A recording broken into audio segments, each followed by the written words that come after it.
So I got asked about my idea or my thoughts on whether is there going to be like any deflationary cycle or on the horizon. So we have to discuss kind of what this means. Monetary deflation would be no more money printing, right? Would be, that like the money supply stays, it doesn't move, right? It just, they don't increase it anymore. And that's not going to happen.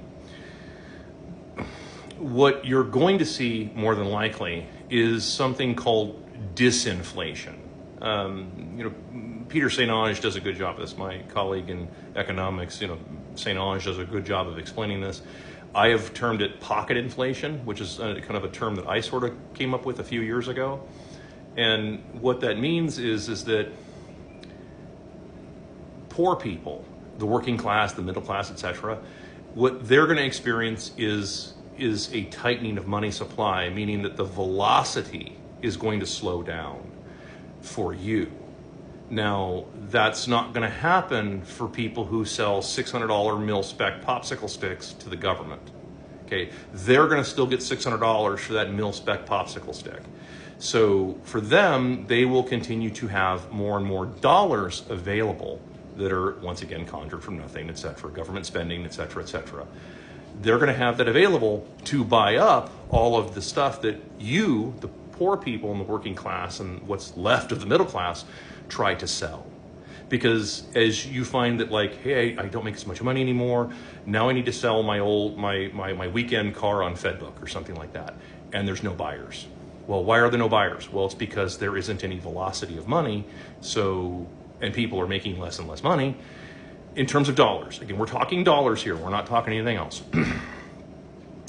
Because most people understand dollars. I don't want to get into the rest of this, okay? I don't get too far in the weeds, but then you're going to find that like, well, I have it listed for like $8,000 and nobody will buy it.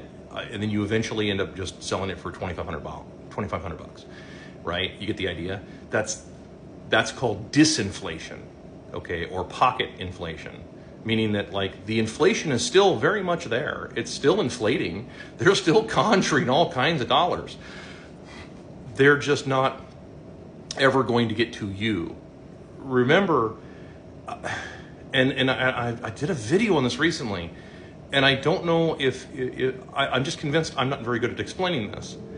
The central bankers and the people that are running everything, the people that are on the list, the Orange Messiah administration, all these people that are in on this, and they are all in on this, they have learned from their mistakes. They're not going to let Weimar Republic happen again. Not without help. If I'm doing my job, we get Weimar Republic and the dollar goes away and it collapses and it creates panic and chaos everywhere. All the Second Amendment laws go away and we get this candle lit once and for all. And we water the tree of liberty thoroughly. It needs a good douching. So yeah, that's the problem. They're going to keep printing money. They're never going to let it get down to anybody else. That's why, again, that's why they're importing all these people. I don't know how many different goddamn videos I have to do on this. That's why they're importing all these people, because they know these people are going to send all that money out of the country. They're not going to spend it here. They're not going to go patronize a bunch of businesses here. They don't give a shit about you. The people that they imported, they don't give a fuck about Americans. Come on.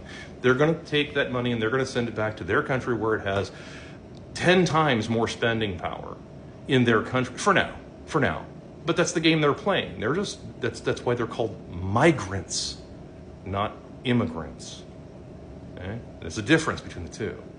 So yeah, I mean, whenever someone asks about this idea of deflation versus inflation versus like disinflation and pocket inflation, like that's the reality. And I've done hundreds of videos trying to explain this shit.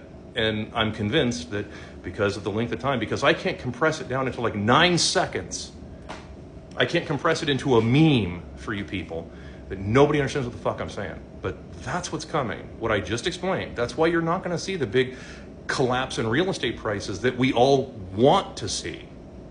We want to see those prices collapse. I would love to see real estate collapse by 90%. That's what it should be collapsing by. Those $500,000 houses should be seriously something like $5,000 at this point. But they're not going to allow that because they just lent out a bunch of, like, you understand? That's how this works. And so it's just going to be a bunch of people at the top moving money around. And it's not going to trickle down a whole bunch to anybody else out there, especially as they begin to replace you with, you know, with AI, whatever the fuck that means, and robots. In other words, cheap labor from other countries. Got it?